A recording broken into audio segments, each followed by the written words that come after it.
ఈ ప్రాంతానికి సంబంధించిన సమస్యలు చెప్పటం గురించి కానీ ఎంపీ గారు వారు ఈ ప్రాంతానికి ఈ పార్లమెంటు పరిధిలో ఉన్న రెవెన్యూకు సంబంధించిన సమస్యలు చెప్పిన దాని గురించి కానీ ఎమ్మెల్సీ గారు వారు కొత్తగా వచ్చిన ఈ ప్రాంతంలో అది ఎంఆర్ఓ ఆఫీస్ కానీ ఆర్డీఓ ఆఫీస్ కానీ సబ్ రిజిస్ట్రార్ ఆఫీస్ కానీ ఇతరత్ర కామన్గా ఇవన్నీ అడిగారు. అనేక పర్యాయాలు స్థానిక శాసనసభ్యురాలు గారు కూడా అడగటం జరిగింది. తప్పకుండా రాబోయే రోజుల్లో ఎక్కడైతే రిక్వైర్మెంట్ ఉందో రిక్వైర్మెంట్ ఉన్న ప్రాంతాల్లో ఈ ఫైనాన్షియల్ ఇయర్లో కొన్ని చేస్తాము, వచ్చే ఫైనాన్షియల్ ఇయర్లో మిగిలిని పూర్తిగా చేయటం జరుగుతుందని ఈ వేదిక ద్వారా వారి ముగ్గురికి కూడా హామీ ఇవ్వటం జరుగుతుంది. ప్రధానంగా ఈరోజు ఈ సమావేశం యొక్క ముఖ్య ఉద్దేశం ఆనాటి ధరణి ఇప్పటి భూభారతి 2025 చట్టం. కొంతమంది రైతులు ఇంతకుముందు చెప్పిన దాని గురించి నేను పెద్దగా చెప్పనవసరం లే, చాలా స్పష్టంగా చెప్పారు. ఆనాటి ధరణిలో చట్టాన్ని అయితే తయారు చేశారు, కానీ ఆ చట్టంలో ఏవైనా సమస్యలు వస్తే ఇబ్బందులు వస్తే ఆ ముడి ఊడదీసే అంశాన్ని పేర్కొనలేదు. దాని కారణంగా కోట్ల పాలు రైతన్నలు భూములున్న ఆసాములు అయ్యారు. అవునన్నా కాదన్నా దానిని పరిష్కరించాలని ఏ చట్టం అయితే ప్రజలకి ఉపయోగకరమైంది, ఏ ప్రజలైతే ఒక మంచి చట్టం కావాలి అని వారి అభిప్రాయాలకు అనుగుణంగా దేశవ్యాప్తంగా 18 రాష్ట్రాల్లోని రెవెన్యూ చట్టాలు క్షుణ్ణంగా పరిశీలించి ఆ పరిశీలించిన చట్టాల్లోని మంచి అంశాలన్నింటినీ ఒక దగ్గరికి చేర్చి తయారు చేసిన చట్టమే మన ఈనాటి తెలంగాణ రాష్ట్ర భూభారతి 2025 చట్టం. గౌరవ పార్లమెంటు సభ్యులు ఇందాక చెప్పినట్లు మనిషికి ఆధారం ఎలా ఉంటుందో భూతాలు అలా తీసుకొస్తే బాగుంటుంది అనే అంశాన్ని కూడా ఈ చట్టంలో పెట్టడం జరిగింది. దాంతో పాటు ఎక్కువ భూములకి పంచాయతీలకి కారణం బౌండరీస్, దానికి మ్యాపులు లేకపోవటం. సర్వే కరెక్ట్ గా ఉండి సర్వే చేసి ఆ మ్యాపుల్ని మనం ఇచ్చే పాస్బుక్ లో కనుక అప్లోడ్ చేయగలిగితే శాశ్వతంగా ఆ సర్వే నెంబర్ కానీ ఆ ఖాతాకి కానీ భవిష్యత్తులో ఎప్పుడూ ఇబ్బంది రాకుండా ఉంటది. ఆ అంశాన్ని ఈ చట్టాల్లో చేర్చడం జరిగింది. రాబోయే రోజుల్లో రిజిస్ట్రేషన్ టైంలోనే భూములు సర్వే చేపించి సర్వే మ్యాప్ని కూడా రిజిస్ట్రేషన్తో పాటు మీ పాస్బుక్ లో కానీ లేకుంటే మీ డాక్యుమెంట్ లో కానీ అప్లోడ్ చేసే కార్యక్రమాన్ని ఈ చట్టంలో ప్రవేశపెట్టాం. సర్వేలే లేరు కదన్నా, సర్వే ఎవరు చేయాలి అనేది చాలా మందికి డౌట్ ఉంది. ఈరోజు మే 17వ తారీఖు ఈ రోజు సాయంత్రం వరకు రాష్ట్రంలో సుమారు 6,000 మంది లైసెన్స్డ్ సర్వేలను నియమించాలని ప్రభుత్వం నిర్ణయించుకొని దాంట్లో భాగంగా లాస్ట్ డేట్ గా ఈ రోజు ఈ నెల 17వ తారీఖు అంటే ఈ రోజు సాయంత్రం 5 గంటల వరకు ఇంటర్మీడియట్ లో మ్యాథ్స్ చేసిన వాళ్ళు, ఆ పైన మ్యాథ్స్ అనుభవం ఉన్న చదివిన వాళ్ళకి ఎలిజిబుల్ అంశాన్ని పెట్టి లాస్ట్ డేట్ పెట్టడం జరిగింది. ఇంతకు ముందే దారిలో నేను కారులో వచ్చేటప్పుడు గౌరవ సెక్రటరీ గారు చెప్పడం జరిగింది, సుమారు ఇప్పటి వరకు ఒక 7,500 అప్లికేషన్లు వచ్చాయి, సాయంత్రం లోపు ఇంకా ఒక 2,000 అప్లికేషన్లు వస్తాయి అనేది విన్నాను. ఏది ఏమైనా జూన్ 2వ తారీఖు నాటికి రాష్ట్ర వ్యాప్తంగా ట్రైన్ చేసిన సర్వేర్లని 6,000 మందిని సుమారుగా నిర్ణయించడం జరుగుతుంది. వారు ప్రతి మండలంలో, ఏదో హైదరాబాద్ లో కాదు ఉండేది, మండలాల వారిగా యూనిట్ చేసి ప్రతి మండలంలో వాళ్ళు అందుబాటు ఉండే కార్యక్రమాన్ని చేపడుతున్నాం. దీనితో పాటు ప్రభుత్వంలో ఈనాడు 286 మంది సర్వేర్లు ఉన్నారు. దీన్ని కూడా మొదటి విడత 1000 మంది పెంచే కార్యక్రమానికి ఆల్రెడీ అప్రూవ్ చేశాం. రాబోయే రోజుల్లో ప్రభుత్వ పక్షాన్ని కూడా 1000 మంది సర్వేర్లు ఉండే కార్యక్రమాన్ని చేపడుతున్నాం. అంతేకాదు ఈ 2020 చట్టానికి ముందే రాష్ట్రంలో ఉన్న 10,956 రెవెన్యూ గ్రామాలకి విఆర్ఏ విఆర్ఓ వ్యవస్థ ఉండేది. ఆనాటి గౌరవ ముఖ్యమంత్రి గారి ఆలోచనలకు అనుగుణంగా ఆ వ్యవస్థని ఆనాడు రద్దు చేశారు. దానితో గ్రామీణ ప్రాంతంలో మారుమూల ప్రాంతంలో నివసించే రైతన్నలు భూములున్న ఆసాములకి ఆ భూముల మీద రెవెన్యూ పక్షాన సరైన అధికారి లేని కారణంగా అనేక ఇబ్బందులు పాలయ్యారు. ప్రజల కోరిక మేరకు ఈ 10,956 రెవెన్యూ గ్రామాలకి రేపు జూన్ 2వ తారీఖు నుంచి రెవెన్యూ అధికారులను కూడా నియమించడం జరుగుతుంది. అంతేకాదు ఈ భూభారతి డాక్యుమెంట్ ఏదైతే సాఫ్ట్ కాపీతో పాటు హార్డ్ కాపీని కూడా ఏర్పాటు చేసి అంతకు ముందు ఏదైతే జమాబందీ ఉండేదో మార్చి 31వ తారీఖు ప్రతి సంవత్సరం ప్రతి రెవెన్యూ గ్రామంలో ఆ సంవత్సరంలో భూములు ఎవరు కొన్నారు ఎవరు అమ్మారు అనేది కరెక్ట్ గా ఆ డాక్యుమెంట్ లో ఉందా లేదా చూసి జమాబందీ కార్యక్రమాన్ని కూడా కంపల్సరీ చేయడం జరుగుతుంది. ఇందాక చెప్పారు పేరు తప్పుందని, ఇంటి పేరు తప్పుందని, భూమి తప్పుందని ఆర్ఎస్ఆర్ ద్వారా ఇందాక నాయకు చెప్పారు. అటువంటి చాలా సమస్యలు ఇబ్బంది పడుతున్నమాట వాస్తవం. ఈ 16 రెవెన్యూ గ్రామాలు ఈ మండలంలో ఉన్న 16 రెవెన్యూ గ్రామాల్లో సుమారు 1000 అప్లికేషన్లు ఇప్పటి వరకు రావడం జరిగింది. గౌరవ కలెక్టర్ గారు వాటిని ఇప్పటికే చాలా వరకు టేబుల్ వర్క్ చేశారు. జూన్ 2వ తారీఖు నాటికి మొదలు ఏవైతే పైలట్ గా 4 మండలాలు చేశామో ఈ 4 మండలాలకు సంబంధించిన అంశాలని సాదా బైనామాలు కాకుండా మిగతా అంశాలన్నిటినీ ఆ 4 మండలాల్లో పరిష్కరించడం జరుగుద్ది.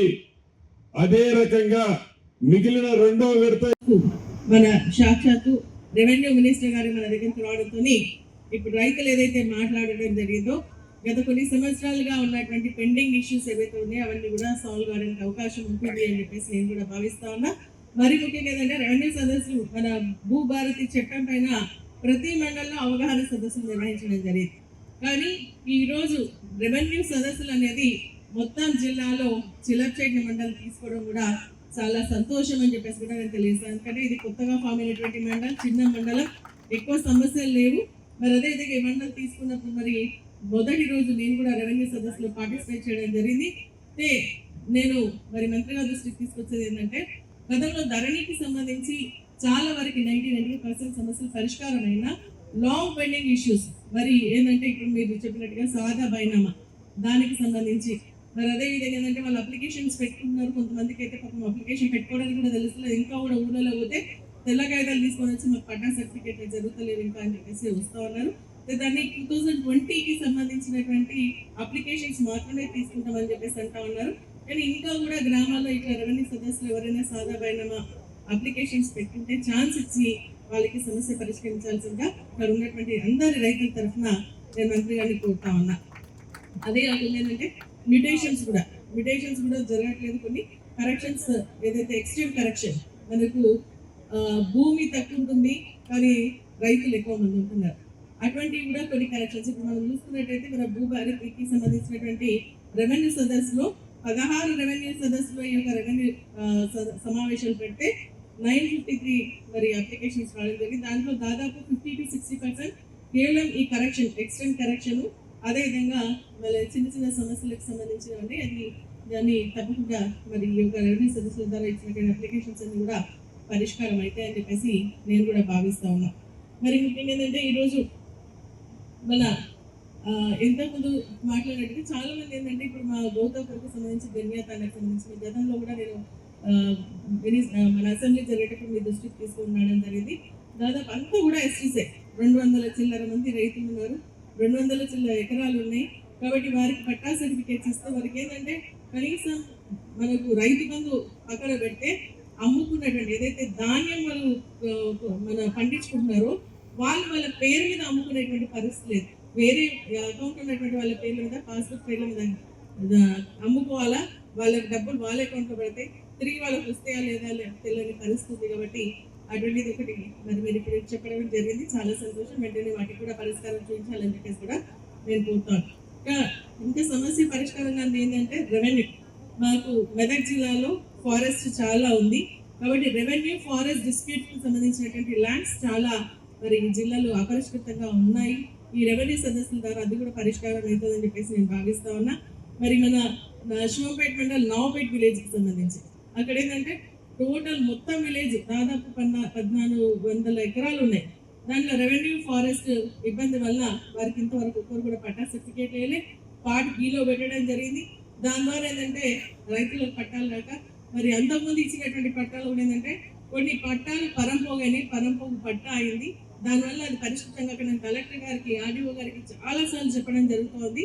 దాన్ని ఒక స్పెషల్ కేసు కింద తీసుకొని మరి మీరు కూడా నాకు చెప్పడం జరిగింది అసెంబ్లీలో, అది స్పెషల్గా తీసుకుందామన్నా తీసుకొని చేస్తామని చెప్పేసి చెప్పడం జరిగింది.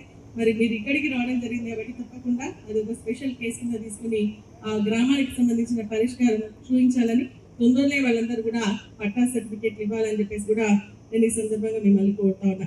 అంతేకాకుండా ఇంకొకటి ఇక్కడ రత్నాపూర్ మీకు అన్ని మళ్ళీ రిప్రజెంటేషన్స్ ఇస్తాను వాళ్ళ ద్వారా. రత్నాపూర్కి సంబంధించి కూడా చాలా మంది రైతులు చాలా రోజుల నుంచి వాళ్ళ పొజిషన్లు ఉన్నారు, వ్యవసాయం చేసుకుంటున్నారు, బోర్లు వేసిండ్రు, ట్రాన్స్ఫార్మర్స్ ఉన్నాయి, మోటార్లు పెట్టిండ్రు. కానీ అది ఏమవుతుందంటే వాళ్ళకి పరంపోగు భూమి అని పడుతుంది. అది పట్టాలు దొరల భూములని అవి వాళ్ళు ఆల్రెడీ కాసులు ఉన్నారు, కానీ ఇచ్చినట్టే ఇచ్చి మళ్ళీ దాన్ని ప్రాబ్లం సాల్వ్ చేయకుండా అట్లనే ఉంది. కాబట్టి ఇటువంటి లాంగ్ పెండింగ్ ఇష్యూ దాన్ని కూడా పరిష్కరించాలని చెప్పేసి కోరుతాను. కొంగోడికి సంబంధించి కూడా ఎయిట్ సమస్యనే ఉంది.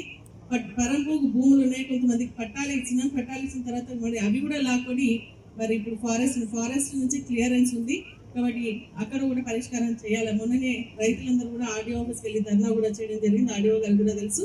కానీ అటువంటివి కూడా పరిష్కరించి నేను మంత్రి గారిని కూడా రిక్వెస్ట్ చేస్తున్నాను ఏంటంటే కొంతమంది పరంపోగు భూములు మరి వేరే వాళ్ళకి అమ్ముకోవడం జరిగింది. దాని అప్పుడు ఏంటంటే అసైన్మెంట్ కమిటీ ఉంటుంది, అసైన్మెంట్ కమిటీలో మనం వెరిఫై చేసి మళ్ళీ దాంట్లో ఏంటంటే ఎవరైనా అమ్ముకున్నటువంటి భూములు ఉంటే దాన్ని క్యాన్సిల్ చేసి మరి దాన్ని పీపీ కింద డిక్లేర్ చేసి దాన్ని మళ్ళీ వేరే వాళ్ళకి అసైన్మెంట్ చేసేటువంటి అవకాశం ఉంటుంది. ఆ విధంగా పరిష్కారం కానీ చాలా భూములు ఈరోజు రైతులకు కబ్జాలో ఉన్నారు. కాబట్టి దాన్ని కూడా మీరు ఆలోచన చేసి మళ్ళీ అసైన్మెంట్ కమిటీని మళ్ళీ ఏర్పాటు చేసినట్టయితే ఇటువంటి సమస్యలన్నీ కూడా పరిష్కారం అయితే, లేదంటే ఈ రెవెన్యూ సదస్సులు కూడా పరిష్కరించాలని చెప్పేసి కూడా నేను కోరుతా ఉన్నా. మరి అదేవిధంగా ఏది భూమికి సంబంధించినటువంటి ఇష్యూస్ మరి మీరు చాలా అవగాహనతో మరి అన్ని మండలాలు తిరుగుతూ మీరు సమస్యకు పరిష్కారం చూపిస్తారు. అంతేకాకుండా మా ఈ మండల్ చిల్లర్చేట్ మండల్ కొత్తగా ఫామ్ అయినటువంటి మండల్, ఇక్కడ రెవెన్యూ బిల్డింగ్ లేదు కాబట్టి ఎంపీడీఓ ఆఫీస్ కూడా లేదు. ఒక మండల్ కాంప్లెక్స్ ఇస్తే ఎంపీడీఓ ఎంఆర్ఓ ఆఫీస్ అదేవిధంగా మిగిలిన అన్ని ఆఫీసెస్ కూడా రావడానికి అవకాశం ఉంటుంది. కాబట్టి మీరు ఈ సభా వేదిక నుంచి తప్పకుండా ఎంఆర్ఓ ఆఫీస్ని అనౌన్స్ చేయాల్సిందిగా నేను ఇక్కడ ఉన్నటువంటి ప్రజల తరఫున విజ్ఞప్తి చేస్తాను. మా నరసాపురం కాన్స్టిట్యున్సీ హెడ్ క్వార్టర్ మాకు రెవెన్యూ డివిజన్ అయింది, కానీ ఇంతవరకు ఆర్డీఓ ఆఫీస్ లేదు. ఆర్డీఓ ఆఫీస్ ఎక్కడ నడుస్తుందంటే మన ఎన్ఆర్ఐజెస్ బిల్డింగ్లో నడుస్తుంది. అది గతంలో మినిస్టర్ ఉన్నప్పుడు కట్టించిన దాంట్లోనే నడుస్తారు. ఎవరైనా గెస్ట్లు వస్తే మన నరసాపురంలో కూర్చున్నామంటే ఐబీ బిల్డింగ్ లేదు. ఎందుకు అంటే ఐబీ బిల్డింగ్లో ఎంఆర్ ఆఫీస్ నడుస్తారు. కాబట్టి నేను మీకు విజ్ఞప్తి చేస్తాను, నరసాపురంకు సంబంధించి ఆర్డీఓ ఆఫీస్ని ఎంఆర్ఓ ఆఫీస్కి కూడా ఇమీడియట్గా శాంక్షన్ చేయాల్సిందిగా నేను కోరుతా ఉన్నా. మరి పక్కన ఇక్కడ కొల్చారం మండలానికి సంబంధించి ఎంఆర్ఓ ఆఫీస్ మొత్తం కంప్లీట్ అయింది, దాదాపు 20 lakhs ఇస్తే కంప్లీట్ అయిపోతుంది. దానికి ఇవ్వాల్సిందిగా కోడిపల్లి ఎప్పుడో తహసీల్ ఉన్నప్పుడు ఉన్నటువంటి ఆఫీస్ అది మన సమితి ఉన్నప్పుడు అది పడిపోతా ఉంది. అది కూడా మీ దృష్టికి తీసుకొచ్చిన వాటిని కూడా శాంక్షన్ చేయాల్సిందిగా నేను మిమ్మల్ని కోరుతా ఉన్నా. మరి అంతే కూడా అంకితం చేయడం జరిగింది.